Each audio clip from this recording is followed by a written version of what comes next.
Buscatto, who is a full professor in sociology at the University of Panthéon-Sorbonne in France, and a researcher at IDIHES laboratory. Marie Buscatto is a sociologist of work, gender, and the arts, and a specialist in qualitative methods. Her current work focuses on the difficulties of access, retention, and promotion of women in the worlds of art and the higher professions, and on the paradoxes of artistic work in Europe, North and South America, and Japan. She's also a specialist in methodological issues in the social sciences. You have 20 minutes for your presentation. Thank you very much for, is it okay for, yeah? Thank you very much for this invitation, Chiaro and Jeremy, and also the other members of the JSCMA group. We met in Lyon, and they have been very nice with me. Very nice because I don't speak Japanese, and they still accept me as someone working on Japan. So I'm very grateful, because then we can discuss and exchange, and it has been very useful in my own development. So I'm going to speak about jazz in Japan. The way I started to work on jazz in Japan is as a jazz specialist. I've been working on jazz in France for the last 25 years now. I'm an amateur jazz singer. And I published a book, Femmes du Jazz, in French, and it was translated to English, Women in Jazz, and to Japanese, thanks to Chiaro, Shoujo, again and again. And so this was like how I started to work as a sociologist and as a jazz specialist. And I started to observe concerts, and then I had interviews, all of them in English. And I'm going to show different pictures, not to, more as an illustration, not to discuss them, but just to make it something that is very similar to any other concert, jazz concert you may observe in China, Russia, France, whatever. So no exoticism here, even when you look at it and when you hear it, listen to it. So what I'm interested in here is to speak about the fact that as Beata, who is also part of our group, yes, Beata, and I happen to have supervised her PhD, so she's the one who introduced me to Japan before I even started to work on it. And anyway, they tend to be confronted, and I could observe it and hear it and see it with labeling processes based on their alleged Japaneseness. And this identity labeling tends to be associated with devaluation as original creators, as Beata clearly showed in her talk too. And what I observed through pictures and Facebook and interviews is sometimes they do answer this labeling, and they respond to it more as compliant, as Beata would say, actors, but most of the time they deny it, and they consider that they are not mere imitators, they are creators, and that's why they like jazz. Jazz is music of their choice, even if they don't always play jazz to make a living, because that's where they can create, improvise, and be artists as such. So how do they do it? What's going on? I'm going to discuss a few things which are discussed in my book, which was just published last week. It's a good coincidence, at least from my perspective. So making jazz in contemporary Japan, it's one chapter among 4 chapters which are going to be discussed. So I'm going to go very fast here. It's my study started in November 2017. Concert interviews with 31 Japanese professional jazz musicians and 4 intermediators. And more than that, Facebook following up every day. These musicians are my friends, and I can see what they discuss, what they announce as their concert of choice, because they don't announce everything. Another concert situation here. 23 of these musicians have been observed once or twice, but also I use Facebook as a tool, I did some data mining. I created a list of 274 jazz clubs, which were open when I did the data mining. Some of them disappeared, other ones were created. And it's everything. It's like Cotton Club, very famous one with big audience, very expensive, and it can also be in the suburbs, a very small club with 10 seats, and a jazz owner with 75 years old. So very different types of jazz clubs here, from a very small and you almost pay to play, to perform, to the big ones with international audiences. 54 musicians appeared as professional jazz musicians through a concert, and then I go to different pages and I try them to see which kind of assigned sex, age, also reputation level they may have, and daily follow-up. So I'm still watching what's going on, and whenever I'm not in Japan, which is most of the time. So this is another concert situation. So this is jazz in Japan is very lively, very active. It's like in many European countries, a one-century love story. Japanese audience and musicians are very attracted to the US. So there is no denial that not only jazz is a US music, but it's still very important to go to the US, to train in the US, to play with US people whenever they arrive. They are like at the top of the reputation level. It's a middle upper class niche music, so it has become very small in terms of people and audience and even sales. It's very active, a lot of concerts, and jazz musicians don't play jazz only. They are very valued popular musicians in pop music, salsa, you name it. This is another concert situation, and it's, of course, very lively and active, but also very tough, very difficult to make a living in Japan as well as in France or the US or whatever the country. So most of them are multi-active. They often use teaching as a strong basis of income. They have to be very entrepreneurial, have the audience come to their concerts. That's one reason it was very easy for me to do my study, because I was part of the audience, and that's where they sell their CDs and they try to attract people, and so they can have more and more concerts and possibilities to work. It's very precarious. It requires a lot of flexibility. They work long hours. They are not the only ones, I know, but these are common practices. And often all these people could have been salary men. It's another part of my study as men, because they come from middle, upper class families, for most of them, very well educated, Waseda, and you name it.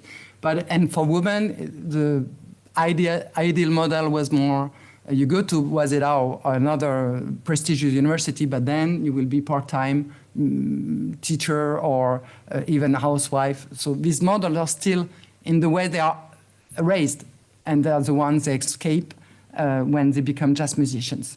And it's going to be difficult to make a good living, even if they have good salaries as compared with other Japanese people, compared with people from their age with their level of education, like their brothers, their friends, they tend to have lower salaries.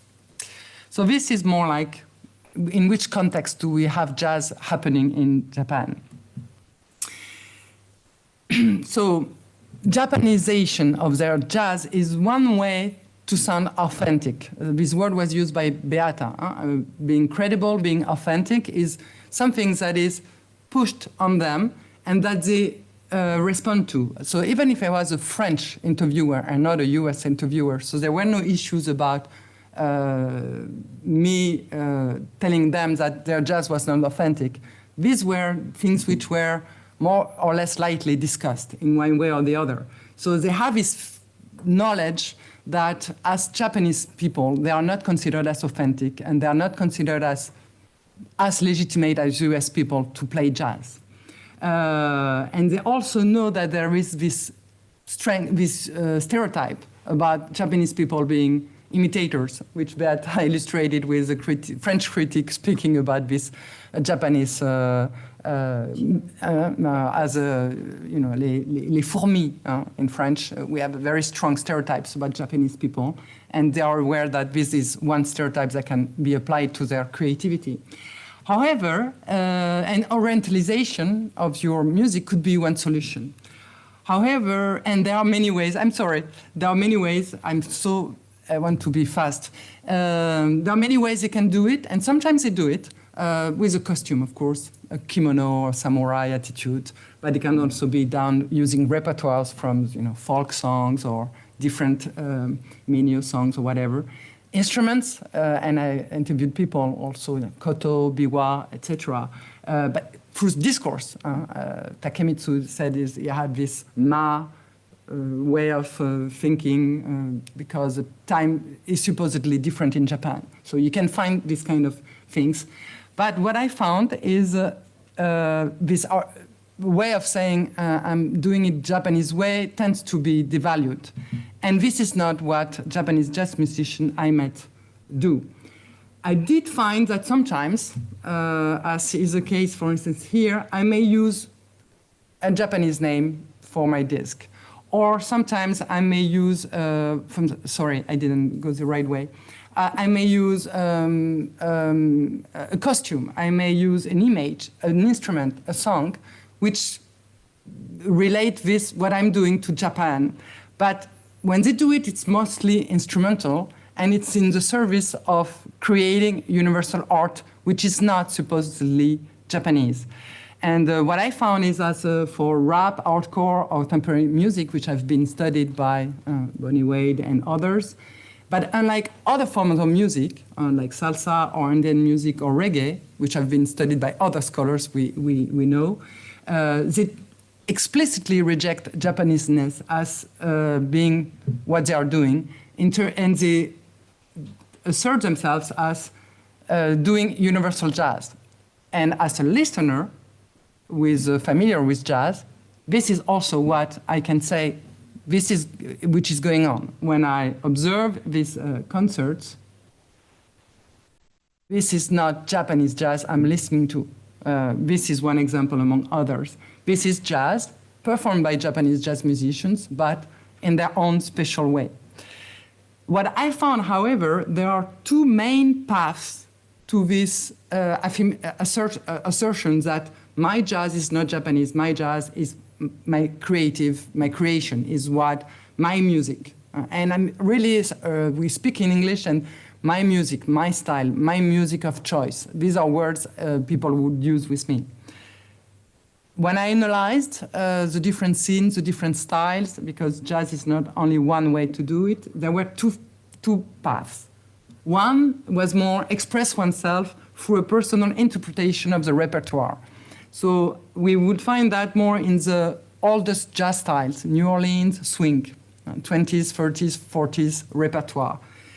These musicians, they tend to perform these very well-known jazz standards, and the way they are going to do it is express themselves through the emotions they are going to share. We spoke about this morning emotions that can be shared through listening to a digital expression of an idol.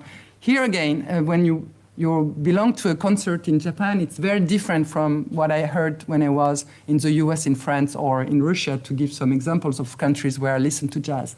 People are the audience is very focused. They're very respectful. They're very silent. They expect the musician to tell stories about the repertoire and the way it's interpreted. They also expect to share emotions and to be really, to have something positive, a spirit shared through this music. So that's one way to make it their music. To this song, which has been interpreted over and over, is my song because the way I interpret it is my way, and I share it, and we have this shared moment. The second thing that is happening is also, this is my song, also because I arrange it my way. I start one way or the other with two ad-libum, or maybe with using other phrases from another song, also from my improvisation. So there are many moments when I do create some music, even if it's based on a very common repertoire. And sometimes it can also be a pop repertoire, Beatles or whatever. You know, the song is very well known, but I did create my own music because I create emotions with my audience, and I did some personal interpretation through improvisation or arrangement.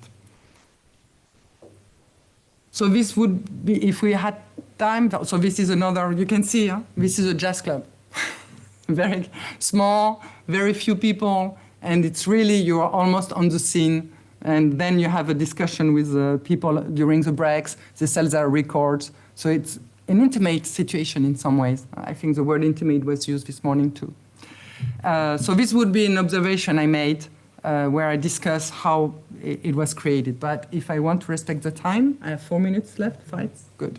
I'd rather spend some time on the conclusions, but we can go back to observations if you're interested.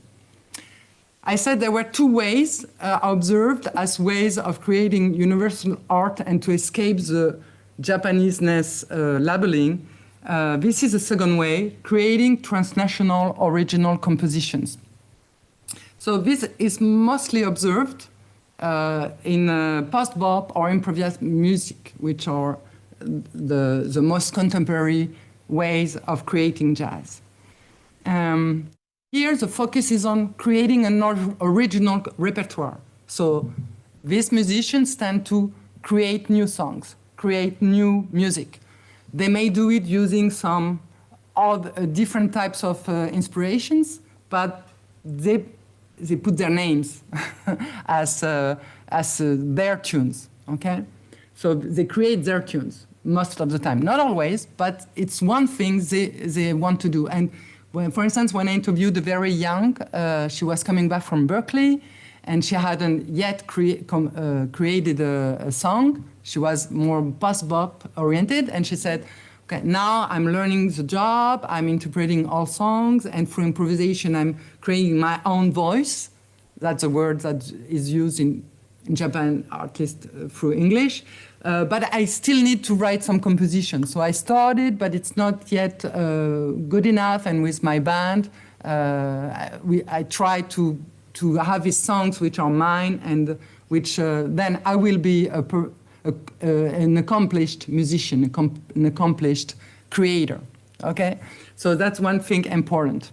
And as I gave in this example, these people, even when they are very modest and they tend to have difficulties to even perform jazz in very small clubs, so these are what I call modest artists, people who don't have a strong level of reputation, they do try to go to Australia, to Europe, to the US, whenever they can, even if they have to pay for the ticket, to jam, to get trained when they are younger, to record if they can afford it, to try to have a festival exchange, like in New Orleans styles, you have exchanges, and you may stay in friends with a musician, also a modest artist, but in another country.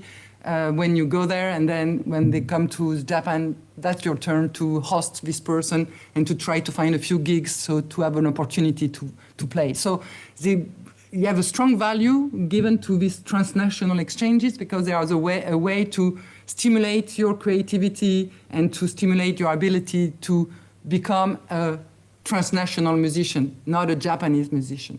Okay. I'm a bit... so self-expression, again, is very important, as in the first path I described, but this time more for songwriting, the search of new sounds, the ability to improvise. So this is an example. So you have the Japanese instrument koto, but this artist, for instance, is denying the fact that what she does is Japanese. And she's doing her best, and she's often considered by other people, like here in an interview she gave to France Musique in France. She's saying, what I'm doing is jazz, music, improvised music more than jazz, actually, in our case, because we are more on the improvised music scene, which disconnects itself from jazz as such, but is still part of the jazz world. So here again, another situation of post-bop people. So to conclude, yes, two sets of conclusions. A first set is more about what I just discussed. So US jazz is the musical reference. It's not denied at all. It's on top of the hierarchy. And the big shots who play jazz in Japan are Herbie Hancock and people from the US. So it's not to say that US is not the reference and it's not considered as the country of jazz. But because of that, this lack of authenticity is always in the way, and the possibility of being considered as an imitator and not a creator is always there. The Japanization approach tends to be considered even more so by foreigners, actually, but also by some Japanese people as one way to try to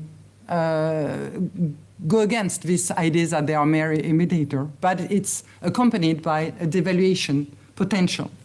But what I found in my study is that they largely ignore this Japanization approach, and when they do, it's more for instrumental reasons when they answer some request from the outside world, not necessarily sometimes the Japanese, but most of the time foreign world, foreign countries' world.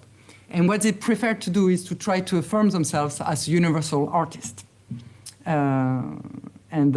What's important for them is to define themselves as creative musicians, not as Japanese musicians.